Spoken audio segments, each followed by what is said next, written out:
Bom dia a todos, então. Vamos iniciar e já cuidamos da parte técnica. Nossa palestra hoje é sobre educação corporativa, né, relativo ao lançamento do meu mais recente livro, chamado Treinamento e Desenvolvimento com Foco em Educação Corporativa. Tá? Quem aqui é da área de educação, da área de treinamento? Alguém aqui trabalha diretamente com isso? Você trabalha? Já atuou bastante na área de RH, que é uma área fantástica, que a gente atua muito. Tá? Todos aqui são administradores? Não? Quem é administrador? Levanta o dedo. Aqui também sou. Ok, muito bom. Pelo que eu estou entendendo, a gente está com um público bem interessante à distância também, conhecendo o nosso trabalho, então vamos tocar o nosso trabalho aí. Bom, por que eu escrevi, não é? Quando eu comecei esse projeto, exatamente há 2 anos, eu tinha uma necessidade muito grande em colocar numa publicação os meus 25 anos de experiência na área educacional em empresas, né? A minha grande experiência é em consultoria, então eu reestruturo organizações na área de gestão de pessoas, liderança, marketing, customer experience, planejamento estratégico, né? E educação, implemento universidades corporativas, educação corporativa, programa de desenvolvimento, treinamento online, treinamentos presenciais, né? E várias empresas, né? São 16 anos já de consultoria, minha consultoria tem 16 anos, e com essa experiência, a gente outro dia contabilizou 250 empresas atendidas. Eu fiquei muito feliz com esse número, porque é um número que nos dá assim, bastante autoridade e autorização, né, para seguir em frente com as experiências que realmente deram muito certo, né? E nosso índice hoje de satisfação com projetos implantados nessa área, aqui na área educacional, é na ordem de 99,7%, para vocês terem uma ideia. Não é pouca coisa, é um índice elevado. De cada 10 clientes, 10 indicam a gente para novos projetos, né? Então, com isso, com essa experiência, eu sou professor também da Fundação Getúlio Vargas, da PUC, da UFRJ, de MBAs e da HSM, Educação Executiva, com muito orgulho também. Tenho formação em administração, em comunicação visual, design, e também eu tenho algumas pós-graduações, totalizando 6, como pedagogia empresarial, recursos humanos, qualidade, planejamento estratégico, marketing, por aí vai, né?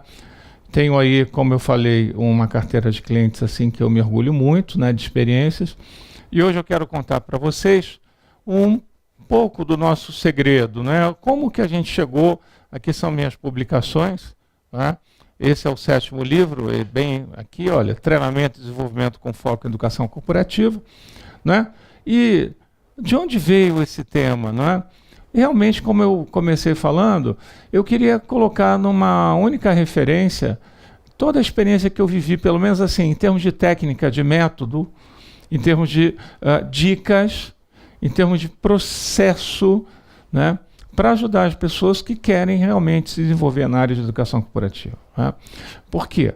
Porque é uma área que no Brasil, apesar de muitas empresas tratarem a sério, a maioria não tem esta cultura de educação corporativa, né? Grande parte das empresas, inclusive das empresas de grande porte, fazem ações esporádicas de treinamento e ações nada estruturadas. Fazem um módulo, o pessoal não está legal, meus líderes não estão bem, fazem um módulo de liderança. Pronto, acabou, acha que aquilo resolveu. Educação corporativa é muito mais do que isso. É mapeamento de competências, é desenvolver competências por cargo, né? É identificar quais são os gaps de capacitação dessas pessoas, desses líderes, também não dos que não são líderes, é criar trilha de desenvolvimento, é criar planos de desenvolvimento por cargo e até individuais, para você realmente desenvolver as pessoas, não é?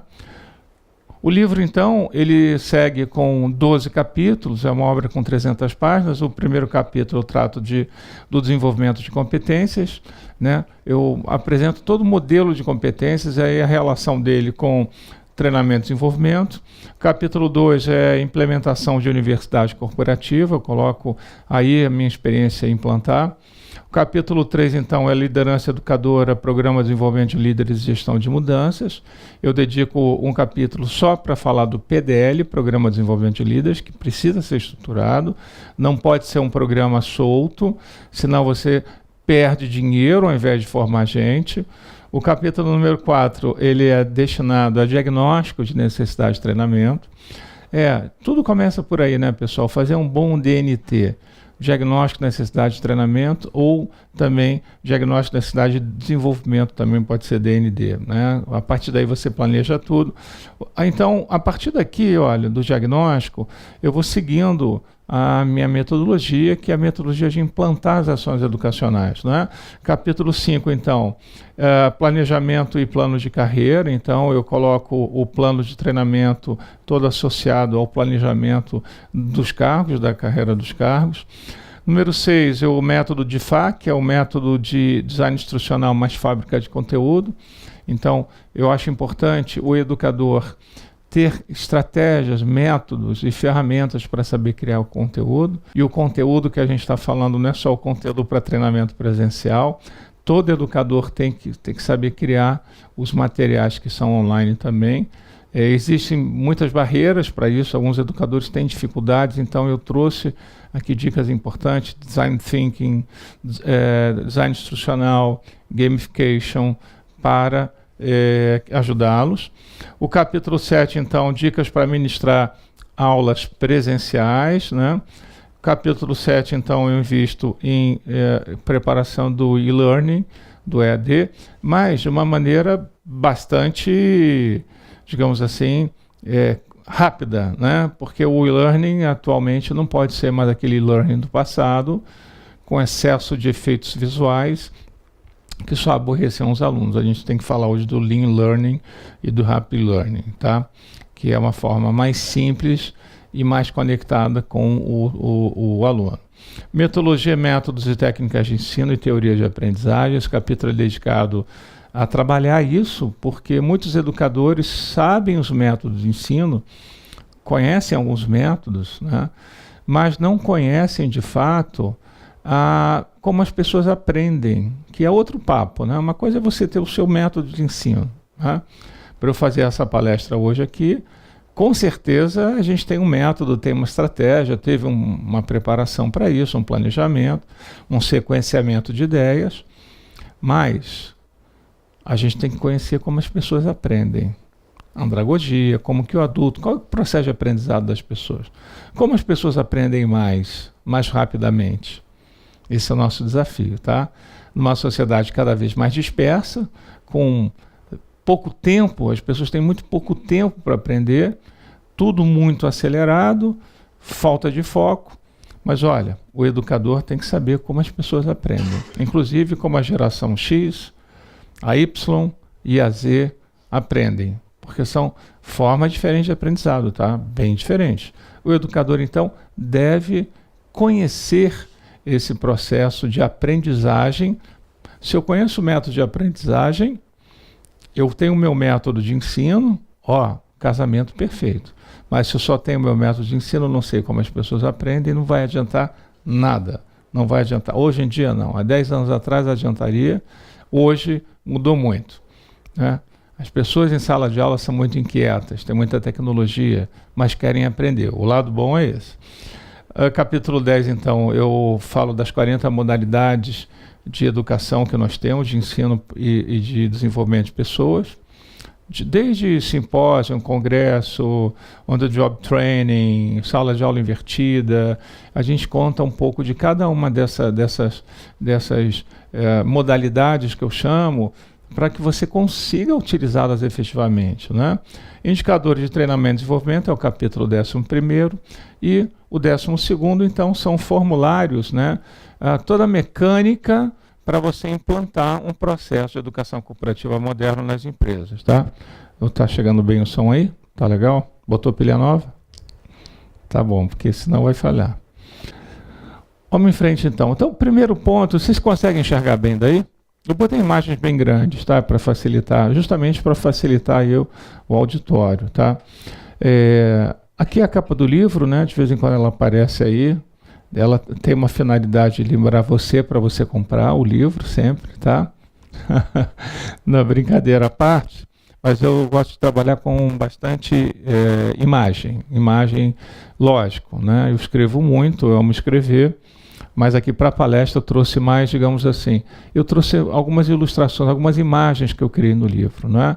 São esquemas mentais que me ajudam muito a escrever. Primeiro, inclusive no meu processo, né, de como escritor, eu falei para vocês que a minha principal função, eu sou consultor e educador, né? Mas eu tenho um chapéu também de escritor, né? Eu amo escrever, estou no meu 7º livro. E eu tenho um truque. Eu primeiro crio os modelos mentais, assim, que eu quero escrever. Olha, aí eu falo, poxa, qual a diferença entre treinamento, educação corporativa e desenvolvimento de pessoas? O pessoal faz uma confusão danada. Eu quero botar isso no início do livro, né? Logo na introdução. Aí, a partir da criação de uma imagem, que eu faço mesmo no papel ou no PowerPoint, eu tenho muita facilidade com PowerPoint, então, a partir daí, eu vou criando aí todo o texto para apresentar para o meu aluno, dialogando. O meu livro é um diálogo com o aluno, tá? Então, vocês podem perceber qual é o conjunto maior aqui: desenvolvimento, educação corporativa ou treinamento? Qual é o maior conjunto? Quem está em volta de quem é o maiorzão é o desenvolvimento, né? Então, o desenvolvimento engloba educação corporativa, que engloba treinamento. Então, Madruga, treinamento é uma parte do desenvolvimento de pessoas? Sim, treinamento. O treinamento formal é uma parte, mas você pode desenvolver pessoas com outras coisas. Você pode desenvolver com feedback, não pode?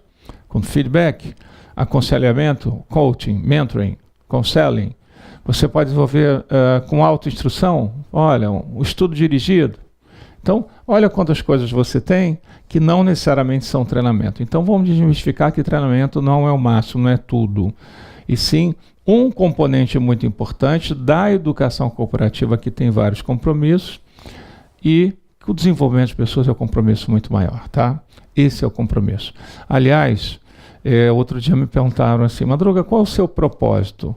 O que de fato você pensa a respeito de si mesmo, da sua missão aqui, né, como profissional, como pessoa? E eu descobri isso há muito tempo, né?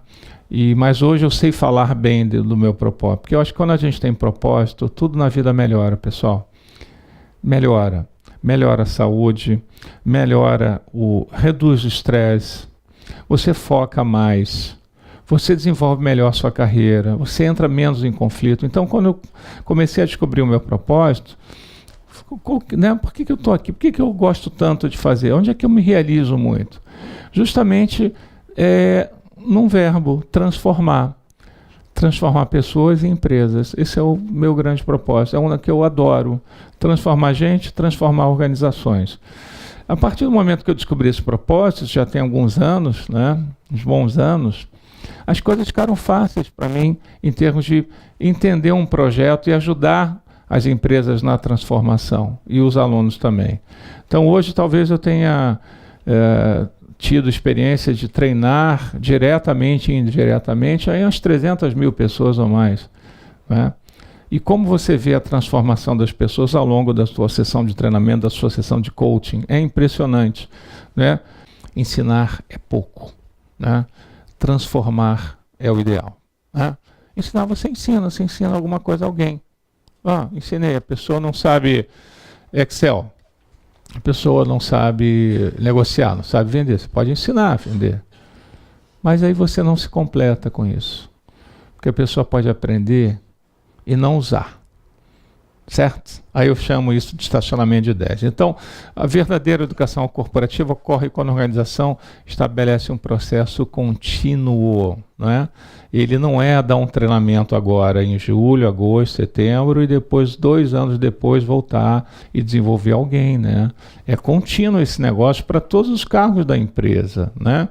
Visando o desenvolvimento de competências de colaboradores e também de parceiros e até de clientes. As empresas mais modernas, antenadas no mundo inteiro, e a gente tem bastante referência, né? As empresas envolvem clientes, treinam clientes também, cada vez mais.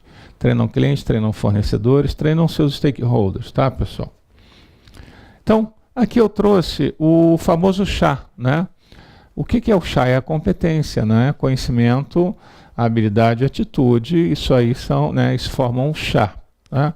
Você deve estar se perguntando, Madruga, mas a sua imagem tem um Rzinho de resultados, né? Pois é, eu trouxe essa inovação para o livro, inclusive muita gente vem comentando sobre isso, estou gostando muito. Eu acrescentei o R no tradicional chá. Por quê? O conhecimento, habilidade e atitude que forma a competência de uma pessoa, né? Se essa pessoa não utilizar esta competência, ela estará estacionando essa competência. Então, uma competência estacionada não tem validade nenhuma. Exemplo, vou pegar agora podemos pegar um administrador de empresas, né? Já que estamos aqui no Conselho Regional de Administração, do qual eu pertenço, sou administrador, pertenço ao conselho. Então vamos pegar um administrador. O administrador que trabalha numa área, na empresa, vamos colocar aí numa área de recursos humanos. E aí ele é muito desenvolvido, ele fez uma pós-graduação, ele conhece todos os sistemas, sobre sistemas de RH, recrutamento e seleção, cargos e salários, pesquisa de clima, recompensa, reconhecimento, tudo, ele conhece muito, treinamento. Bom, mas, por algum motivo pessoal, talvez por uma discordância dele com a chefia, talvez por uma discordância dele com os valores da empresa, talvez por ele não se sentir motivado, ele resolve não usar essa competência e faz o seu trabalho básico. Portanto, ele estacionou a competência dele e não colocou o R de resultados. Tá? Então, resultado na competência é fundamental, porque senão você gasta dinheiro, joga dinheiro no lixo, né? Se você quer se desenvolver, você tem que aplicar aquele conhecimento, né? Você teve uma oportunidade na sua vida de ser desenvolvido em alguma competência, não é? Em algum assunto, então pratique aquele assunto. Aí você não vai estacionar, você vai agregar o R e vai praticar o char. Se você fizer isso, você está colaborando para um Brasil ser melhor, para você ser uma pessoa melhor. As pessoas que vivem, né, com você também vão se beneficiar da sua competência. Se você fez um curso de coaching, se considera uma pessoa já preparada para fazer uma sessão, faça sessões de coaching.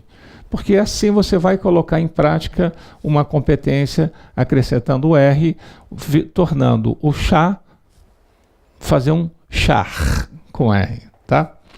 Muito bem. Falando em competências, né, eu apresento no livro o caminhar das competências, que eu chamo, né? Eu tenho aqui competência técnica comportamental híbrida. Gente, qual que é a competência mais fácil da gente treinar as pessoas? É a técnica comportamental ou a híbrida? Qual que é a mais fácil? Ficaram em dúvida? Vamos fazer uma eleição? Quem acha que a técnica que é a mais fácil, levanta o dedo. Já acertaram? Bom, a maioria já acertou. É lógico, a técnica é mais fácil.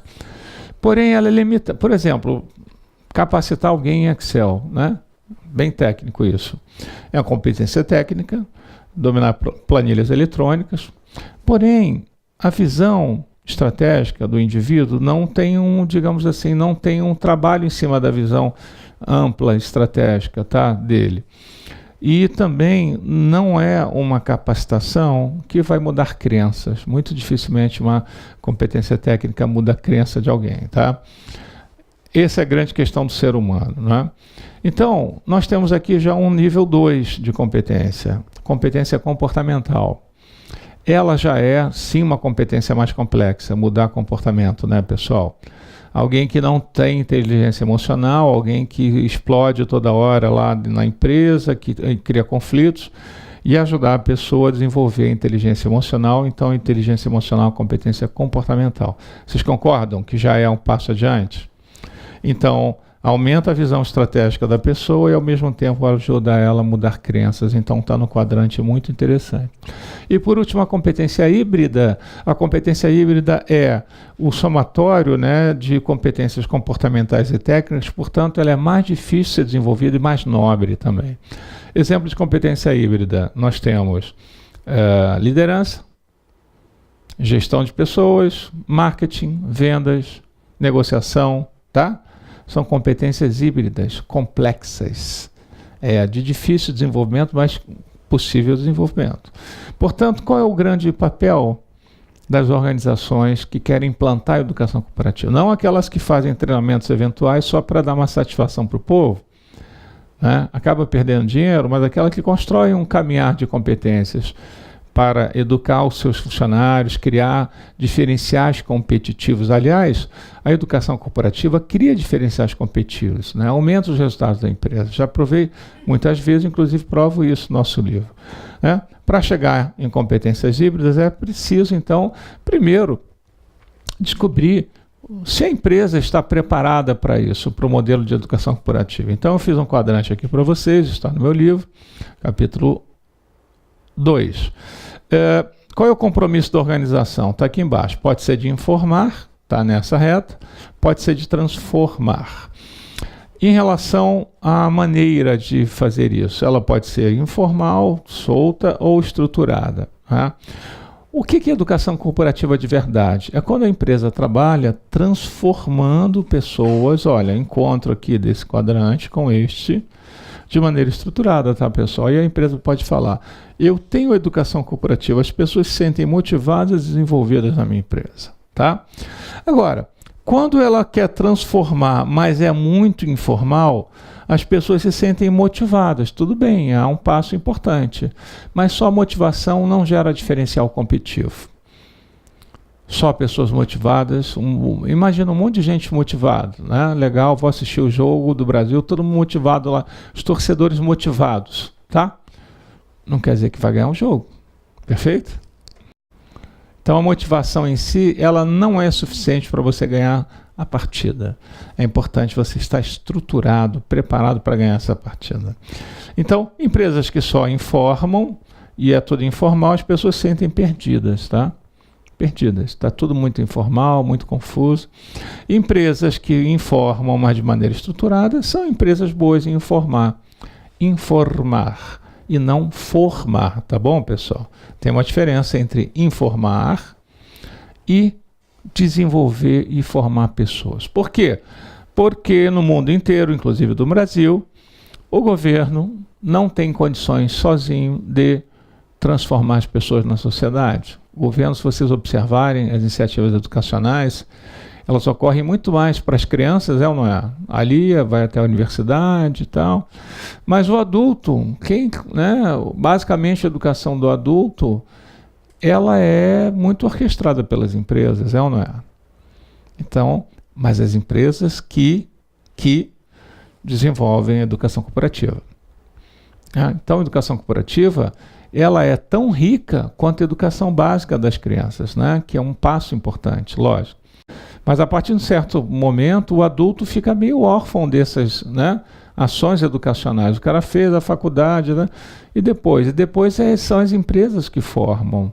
E podem dar uma formação adequada, bacana, no quadrante 1, profissional, ou pode fazer alguma coisa que só informa, só motiva, ou ao contrário, deixa todo mundo perdido. Então, é importante que a empresa escolha o quadrante, né? Agora, se escolher o quadrante da educação corporativa, são 12 princípios, tá? Da universidade corporativa e da educação corporativa. Princípio número 1, estrutura. Tem que ter estrutura apropriada para isso. 2, tem que ter investimento. 3, apoio externo. Sim, tem que ter apoio externo. Trazer consultores externos para gerar, né, justamente mudanças, rupturas acontecem com pessoas de fora. Tem que ter continuidade, não adianta capacitar alguém aqui e 2 anos depois lembrar que essa pessoa existe. Então é importante ter continuidade, diferenciação, criar diferenciais competitivos em relação aos seus clientes, seus fornecedores e todos os seus concorrentes também. Você pode fazer isso e criar em conjunto com seus fornecedores para ficar muito claro no mercado que a sua empresa é diferente, tem um posicionamento diferente. Inovação e gestão do conhecimento é um ingrediente importante número 7, metodologia em tudo que faz. metodologia de ensino à distância presencial, governança na universidade corporativa, trabalhar com multimodalidades, presencial, semipresencial, blended, né? Dentro daquelas 40 modalidades, existem vários: seminário, congresso, simpósio, palestra, treinamento em company com instrutor externo, coaching, mentoring, programas de graduação, pós-graduação. Olha quantas modalidades nós temos. Atendimento aos stakeholders, são as partes interessadas da empresa, à frente do negócio, tem que ser sempre, né? A educação cooperativa não anda descolada do negócio, não anda, ao contrário, ela ilumina o negócio, porque ela traz inovação, tendências, o que está acontecendo no mercado. Você vai capacitar um líder e traz um instrutor externo. Por exemplo, lá nós fazemos muito, o que mais nós fazemos é desenvolver líderes, de vários líderes com várias competências, né? Mais de 20 treinamentos possíveis para a liderança. Visão sistêmica, negociação, trabalho em equipe, team building, qualidade, visão sistêmica. Olha aí, estratégia de liderança, liderança situacional, liderança e alta performance. Nossa, você tem mais de 20 competências e módulos para desenvolver líderes, tá? Comunicação organizacional, relacionamento interpessoal. Olha aí, se eu falar das competências para o líder, eu não vou terminar a palestra e ainda vai faltar, né? É por isso que a gente tem que falar que tem que estar à frente do negócio, educação cooperativa, em vindo um instrutor externo, ele tem que trazer muita novidade, tem que trazer coisas importantes que sejam aplicadas. Então, ela é transformadora por isso, né? Madruga, o que é melhor? Capacitar a empresa ter instrutores internos e capacitar o seu time, ou trazer instrutores externos? O que vocês acham? Eu quero a opinião de vocês. O que vocês acham que transforma mais?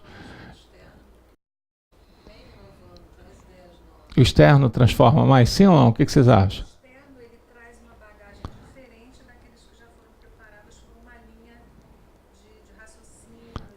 É verdade. O de fora não é obrigado a atender o padrão, né? Ele não tem as amarras de estar subordinado, de ter ali que agradar uma pessoa. Ele está ali para transformar a gente. Então, com certeza, ele sempre será muito mais inovador do que os instrutores internos, tá? Não desperdiçando os instrutores internos, que têm um papel fundamental também.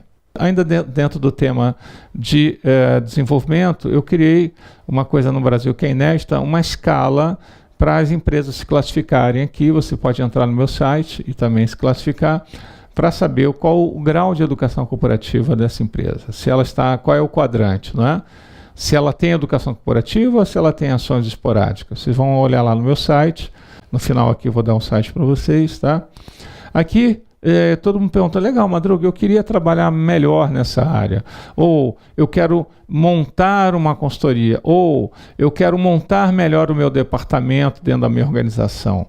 Como fazer isso, né? Como montar um time de educação corporativa e o de universidade corporativa. Então, vamos colocar aqui no centro aqui T&D, e aqui então eu tenho as 5 mega competências. São mega competências porque são competências grandes, né? Planejamento, então aqui olha, planejamento envolve diagnóstico, envolve plano de treinamento, criar trilha, dimensionar os recursos para isso, previamente, né? Em seguida do planejamento você faz o design instrucional, lembra? Que é a fábrica de conteúdo, modularização, design gráfico, os textos. Então você tem que criar o conteúdo, isso aqui é uma competência muito importante. Em seguida, criou a competência, você tem que selecionar o educador, né? O professor, ele vai fazer presencial ou online? Porque se for presencial, talvez você tenha que ter um perfil, se for online, talvez outro. Nem todos os professores são blended, estão acostumados a fazer presencial aqui como a gente e também fazer bem para a câmera, então você tem que entender isso e conseguir ter os melhores. Você vai escolher tutores, multiplicadores, então aqui escolher o educador certo é uma coisa muito estratégica. E agora muitas empresas erram quando escolhem, às vezes, a pessoa que não tem o perfil adequado para aquela turma. Então, a quarta mega competência é cuidar da infraestrutura, né, pessoal? Da sala de aula, como aqui está muito bem cuidado, o checklist desse auditório, o checklist completo, o ambiente de aprendizagem, infraestrutura, plataforma online, qual vai ser a plataforma, qual vai ser o vídeo, como vai ser a interação. E também a quinta competência, isso não está numa ordem de importância não, tá, pessoal? Está mais ou menos numa cronologia de acontecimento. Primeiro você planeja a ação educacional até atender o aluno, né?